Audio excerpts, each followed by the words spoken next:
السؤال الثاني. السؤال الثاني ما رأيكم في الشيعة؟ هم الكفار أو مسلمون؟ استغفر الله.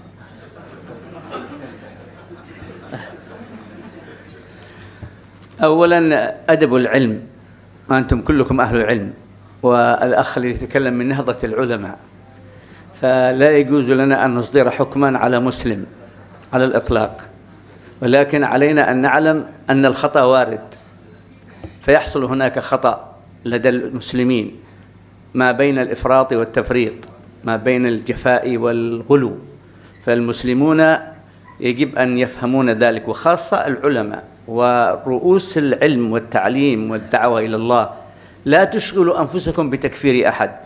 أنتم رأيتم في العالم العربي والإسلامي مدرسة كفرت الصوفية وأصدرت عليها أحكام، لكنها لم تعالج المجتمع، وللأسف نحن على مدى 90 سنة إلى 80 سنة في الجزيرة العربية ونحن نسمع عن ما يسمى بتجديد التوحيد، ولا أريد أنا أن أفصل الكلام، لكن لأجل نأخذ درس. وبعد أن طغى هذا الفكر على كل الأجيال المثقفة حتى صار الصوفي مكروه في المجتمع، والصوفية محتقرة عند الناس، وأهل السنة والجماعة منقسمين على بعضهم البعض. اليوم أنا أسألكم، ماذا صنعت هذه المدرسة التي أصدرت أحكام التكفير على الأولياء وعلى الصالحين وعلى القبور وعلى المجتمعات؟ ماذا صنعت؟ أين الثمرة التي نحن نقول ضحينا بديننا وبآبائنا وبقبورنا وبأوليائنا لأن سنجد منهج؟ أين المنهج؟ إذن يجب أن نعلم أن هناك سياسة شيطانية في الأرض لأجل ضرب المسلم بالمسلم، كما قال تعالى: يخربون بيوتهم بأيديهم وأيدي المؤمنين. فعندما ترى المسلمين يختلفون يخرب بعضهم بعض. فلذلك مسمى الشيعة هي مدرسة، هو مذهب. أول من وضع هذا المذهب الإمام جعفر الصادق، وجعفر الصادق هو ابن محمد الباقر، ومحمد الباقر هو ابن علي زين العابدين، وعلي زين العابدين هو ابن الحسن والحسين، والحسن والحسين والإمام علي وفاطمة الزهراء كل هؤلاء ورسول الله يسمون أهل الكساء. فهذا تسلسل منهجي وصل إلى عند الإمام جعفر الصادق، اختلف أتباعه. الإشكال ليس في الأئمة، الإشكال في الأتباع. أضرب لكم مثالا آخر: المدرسة الحنبلية، مدرسة أحمد بن حنبل، أليست من أهل السنة والجماعة؟ نحن الشافعية والحنابلة هم أتباع أحمد بن حنبل، والحنفية والمالكية. هذه 4 مدارس، مدارس أهل السنة والجماعة. هل اليوم الحنابلة والشافعية متفقين؟ لا. اليوم الحنابلة والشافعية بينهم حرب عقائدية خطيرة مدمرة. طيب، هنا نفهم يقينا أن الأسباب تأتي ضمن إطار الزمن لإشكالات تحصل. إذن فالشيعة مدرسة والمذهبية مدرسة، لكن هناك منهم من نهج منهج الإفراط. عرفتم الإفراط؟ الغلو. فهم وقعوا في الصحابة، وقعوا في زوجات النبي، ولهم بعض الأعمال التي ليس لها نص. فلذلك نحن نرى أن هذا السلوك ليس بصحيح، وأنه خطأ لا يتناسب مع مجتمعنا العربي والإسلامي، ولا يتناسب مع مبادئ الإسلام. لكن نحن لا نصدر حكما، وهم كذلك قد يتكلمون عنكم أهل السنة فيكفرونكم، ويتكلمون عن الصحابة، فنحن نرى أنهم قد اندفعوا. فمن اندفع في الحكم بتكفير أحد عليه مسؤولية ذلك. نحن علينا النصيحة، ونقول أن الشيعة فيهم الخطأ الكثير، ولكن هم مسلمون، لا نقول عنهم بأنهم كفار، ولا يجوز أن نقول هذه الكلمة. اللهم أن من وجد حكما بكفر على أمر معين يصدر الحكم بالكفر على الأمر المعين فقط، وليس على عموم الناس. فإن بعض المدارس الإسلامية حكمت على الصوفية بالكفر. كل الصوفية كفر؟ قد يكون واحد مثلا اعتقد في ولي ما لم يعتقد، أو سجد لقبر، هذا يحكم عليه بخطئه لنفسه. لكن نصدر حكم على المسلمين، هذه من المجازفات التي توقع الأمة الإسلامية في الصراع وفي القتال، وكما رأيتم في بلادنا وصل الأمر إلى ما وصل إليه. ثم نحن كمسلمين عرفنا في اليمن الشيعة موجودة والسنة موجودة، وكلهم يتجاورون ويتعايشون ويتزاوجون، ولم نسمع عنهم حربا طائفية، ولم نسمع صراعا على مدى السنوات الماضية الطويلة حتى جاءت 20 السنة الأخيرة. عندما جاء الربيع العربي وما قبل الربيع العربي بدأت الفتنة تظهر. إذن نسأل: لماذا لم يختلفون من قبل؟ لماذا لم يتقاتلون من قبل؟ الشيعة في مذهبها والسنة في مذهبها، ويتعايشون في المجتمعات مثل تعايشكم بين المسلم والكافر. من الذي أثار الفتنة حتى جعل الشيعة تصطدم بالسنة؟ ومن الذي أثار الفتنة حتى جعل الصوفية تصطدم بالسلفية؟ هنا السؤال الذي ذكرته لكم، أننا نعيش مؤامرة شيطانية خطيرة جعلونا فيها أطراف فتنة لأجل يضربوا المسلمين بعضهم ببعض فيدمروا الإسلام. وفعلا قد نجحوا في تدمير الإسلام في أهله حتى بلغ الأمر إلى ما بلغ إليه. وأنتم ولله الحمد، سواء كنتم فيكم الشيعة أو فيكم السلفية أو فيكم الصوفية أو فيكم الحزبية، ارفقوا بعضكم ببعض، اجعلوا لكم قاسم مشترك تجتمعون عليه. اليوم في بلدكم أحزاب، ما أدري كم أحزاب في بلدكم سياسية تحكم، يتفقون على الحكم ويتقاسمون حقائب الدولة. ما يتفقون على الحكم، هذا حقيبة وهذا حقيبة وهذا حقيبة، فيقتسمون لأجل يتفقون على الحكم. نحن العلماء الصوفية والشيعة والسنة ما نعرف نقتسم كما يقتسمون هؤلاء ما يصلح الله به الأمة. هنا نعلم أن عصركم هذا عصر التعددية، ديمقراطية تعددية، يتعددون ويتعايشون. الإسلام أكثر قدرة على التعددية، الإسلام أكثر على التعايش، لكن جهل المسلم، ضعف المسلم، دخول المسلم في مشروع الإفراط والتفريط ومشروع الجفا والغلو أوجد لنا ما حصل. ولذلك نحن نسأل الله أن يهدي الجميع، نقول الله يهدي الجميع، ومن عنده حل تبعناه. الذي يملك الحل، ونرى الحل في الاقتصاد، ونرى الحل في السياسة، ونرى الحل في الاجتماع وفي التربية وفي التعليم، نتبعه. لكن علمي وإدراكي أنه كل هذه المجموعات لا تملك حلا. عندها قدرة على المشاكل، عندها قدرة على الشتم، عندها قدرة على التعيير، كل يعير الآخر. يا أيها الذين آمنوا لا يسخر قوم، كل جماعة تتكلم على الأخرى، لكن لا تملك حلا. عندما يظهر الحل أنا ملزم وأنت ملزم أن تتبع المدرسة التي تأتي بالحل، لأنها قدمت لنا الحل. وأما الكلام كثير والذي يتحدثون في الإعلام وفي حياتنا قوم كثر اليوم والغد وبعد الغد، فنسأل الله الحفظ والسلامة. Tadi ketika mendengarkan pertanyaan apakah Syiah ini kafir atau muslim, pertama beliau beristighfar kepada Allah Subhanahu wa taala.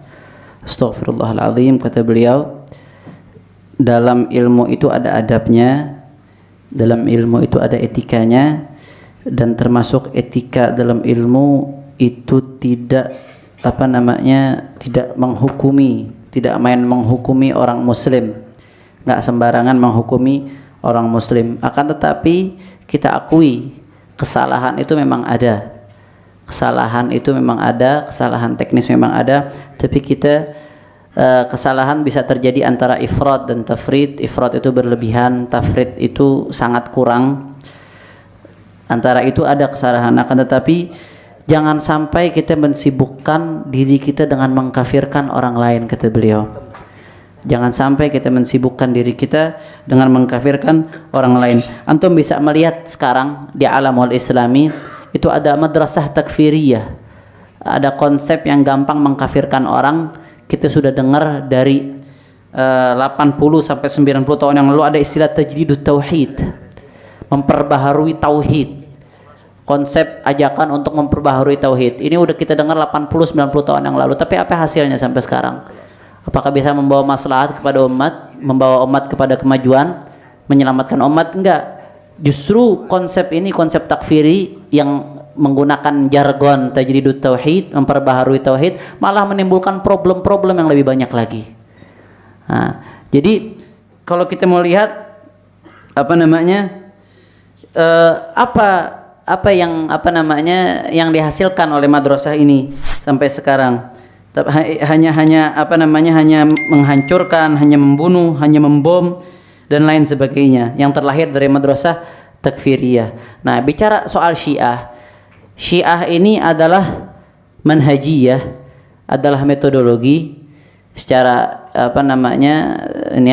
yang dibawa oleh Ja'far Shadiq ayahnya Al-Imam Muhammad Al-Baqir, Al-Imam Muhammad Al-Baqir ayahnya Al-Imam Ali Zainal Abidin, Al-Imam Ali Zainal Abidin ayahnya Hasan dan Husain kepada Sayyidina Ali dan Fatimah Az-Zahra. Kemudian setelah sampai kepada Al-Imam Ja'far Shadiq, di bawah itu semuanya kacau. Pengikut-pengikutnya ini banyak yang ngawur. Pengikutnya banyak yang terjebak antara ifrat dan tafrid. Pengikutnya banyak yang terjebak dalam ghulu, berlebihan. Sehingga mereka tidak sesuai lagi dengan jalan yang digariskan oleh Imam Ja'far Shadiq. Jadi sampai Imam Ja'far Shadiq ke bawah hancur kaca balau, pengikutnya ngawur kemana-mana, nggak mengikuti atasannya. Coba kalau kita lihat seperti madrasah Ahlus Sunnah wal Jamaah, ini ada 4 madhab. Ada Syafi'i, Maliki, Hambali sama Hanafi. Madrasah Hambaliyah bukankah termasuk madrasah Ahlus Sunnah wal Jamaah? Ya jelas. 4 ini termasuk daripada madrasah Ahlus Sunnah wal Jamaah. Termasuk madhab Hambali. Akan tetapi realitanya sekarang kita melihat ada perang akidah antara madhab Hambali sama madhab Syafi'i. Realitanya pada saat ini. Jadi perang besar-besaran dalam sektor akidah antara madhab Syafi'i sama madhab Hambali. Ini padahal sama-sama Ahlus Sunnah wal Jamaah. Kenapa bisa terjadi ini? Karena problemnya bukan di madhab Imam Ahmad bin Hambal, tapi ada oknum-oknum yang setelah Imam Ahmad bin Hambal merusak daripada madhab tersebut sehingga menyimpang daripada aslinya. Sehingga kita lihat terjadi sekarang banyak pertentangan antara madhab Syafi'i dan madhab Hambali dalam hal akidah. Ini realita yang kita lihat sekarang. Syiah ini banyak kesalahannya. Dia terjebak dalam ifrat dan tafrid. Syiah banyak ngawurnya. Dia terjebak mencaci maki sahabat. Ini salah, sebuah kesalahan. Mencaci maki istri-istri Nabi Muhammad SAW, ini sebuah kesalahan. Kemudian dia mencaci maki banyak hal lainnya. Kemudian banyak penyimpangan-penyimpangan yang dilakukan oleh Syiah. Ini sebuah kesalahan. Ada khata'un warid. Ini sebuah kesalahan. Ini sebuah kesalahan yang tidak didasari dengan nas. Sebuah kesalahan yang tidak sesuai dengan Islam, yang tidak sesuai dengan realita, yang tidak sesuai dengan konsep yang dibawa oleh Nabi Muhammad SAW. Akan tetapi walaupun Syiah berada dalam fi khata'in katsir, wa in kanu fi khata'in katsir lakinnahum muslimin. Walaupun mereka berada dalam kesalahan yang banyak, tapi mereka tetap umat Islam. Kita nggak boleh sembarangan mengkafirkan orang, mengatakan dia bukan muslim. Ini tidak boleh, tidak diperbolehkan. Kecuali kata beliau, khata' muayyan. Jadi khata' muayyan, ada kesalahan tertentu. Misalkan ada yang mengakui, beliau mungkin nggak mengasih contoh supaya lebih jelas ke qalqul bi adam asalatil Qur'an.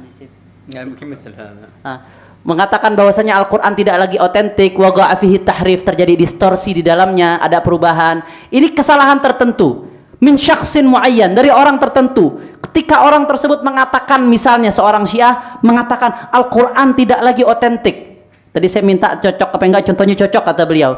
Oh, ini kesalahan tertentu, kemudian kita katakan ini orang kafir gara-gara pendapat ini. Ini boleh. Karena dia jelas kafir karena kesalahan yang jelas.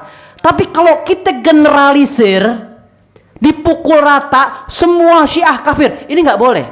Mereka masih muslimin, mereka masih saudara-saudara kita, tapi mereka melakukan kesalahan-kesalahan yang tidak sesuai dengan ajaran Islam. Akan tetapi kita tidak boleh mengkafirkan kecuali dalam hal yang spesifik, yang jelas-jelas tidak menerima takwil, ini menyebabkan kafir, maka nggak apa-apa kita kafirkan, tapi tidak boleh digeneralisir. Contohnya menggeneralisir pengkafiran ini kalau kita lihat Sufi ya. Ada sebagian orang Sufi yang berlebihan sampai yasjud lil maqabir, menyembah, sujud di atas kuburan-kuburan, kemudian melakukan hal-hal yang berlebihan. Ini dimanfaatkan oleh orang-orang yang nggak suka Sufiyah. Akhirnya dimanfaatkan untuk menggeneralisir bahwasanya Sufiyah ini kafir. Ini kan problem, kesalahan personal, kesalahan oknum, tapi dijadikan alat untuk menggeneralisir bahwasanya semuanya kafir. Ini problem, ini nggak boleh. Kalau memang ada yang salah dari Sufiyah, orang yasjud alal qabr hadza yukhti. Orang yang sujud di atas kuburan dia salah, tapi jangan gara-gara dia digeneralisir semua sufia itu salah karena kesalahan oknum. Ini nggak boleh kita lakukan. Oleh karena itu, kalau kita lihat sebagai contoh, ini daripada contoh yang konkret, di Yaman itu dari zaman dulu ada Sunni, ada Syiah. Di San'a itu banyak Syiah, bahkan dari kelompok Zaidiyah disebutkan di San'a itu banyak Syiah di Yaman. Dari dulu mereka hidup berdampingan, satu sama lain menikahkan anak-anaknya, satu sama lain menyambung hubungan silaturahmi dengan baik, satu sama lain berinteraksi dengan baik. Tapi kenapa kok baru belakangan ini aja 20 tahun belakangan ini? Sejak datangnya Rabi'ul Arabi, 20 tahun belakangan ini kacau semuanya. Semuanya main kafir-kafiran, semuanya main intimidasi, semuanya saling bermusuhan, isu-isu sektarian dihidupkan lagi, dipanaskan lagi. Ini baru muncul 20 tahun belakangan. Nah, ini yang perlu kita renungi masing-masing. Jadi, madhab kita, madhab yang tidak gampang mengkafirkan, yang tidak mudah mengklaim orang itu kafir. Ini daripada termasuk manhaj kita Ahlus Sunnah wal Jamaah, anti takfir, nggak gampang mengkafirkan. Oleh karena itu kita jangan sampai terpengaruh di bawah jargon-jargon yang berimplikasi kepada pengkafiran-perkafiran, karena ini termasuk daripada muamarah syaitaniyah. Ini termasuk daripada tipu daya syaitan. Ini termasuk daripada tipu daya yang dilakukan oleh syaitan untuk membenturkan satu sama lain di antara kita, untuk mengadu domba di antara kita sehingga kita tidak lagi hidup tentam. Lah, tidak, itu bukan daripada manhaj kita Ahlus Sunnah wal Jamaah. Kita harus menjaga persaudaraan. Kita hidup ala qasimin mushtarak. Kita hidup di atas unsur pemersatu di antara kita. Qasim mushtarak ini kalau saya jelaskan sebuah istilah, qasim mushtarak ini sesuatu yang menyatukan kita. Walaupun kita punya perbedaan, tapi kita punya beberapa hal yang sama. Misalkan sholat, zakat, ini namanya qasimul mushtarak. Nah, qasimul mushtarak, kita bersatu di atas qasimul mushtarak, di atas unsur pemersatu, dan perbedaan yang lain kita kesampingkan. Selama masih ada unsur pemersatu di antara kita, itu yang kita pegang. Coba kalau kita lihat para politisi-politisi, kenapa bisa bersatu di atas parlemen? Mereka bisa duduk di satu parlemen padahal mereka dari partai yang berbeda-beda. Mungkin karena mereka berpegang teguh kepada unsur pemersatu yang ada di antara mereka. Kalau politisi bisa seperti ini, Islam lebih bisa lagi. Islam lebih mengajarkan kita untuk memegang teguh unsur pemersatu di antara kita. Nah, ini yang sangat penting untuk kita perhatikan. Jadi mudah-mudahan kita berdoa kepada Allah, asallahu an yahdiyal jami', memberikan hidayah untuk semuanya. Yang apa yang terjadi di tengah-tengah kita ini bukan kesalahan Islam, tapi kesalahan jahlul muslim, seorang muslim yang nggak memahami betul apa yang diajarkan oleh nabinya, sehingga dia menerapkan apa yang tidak diajarkan oleh nabinya.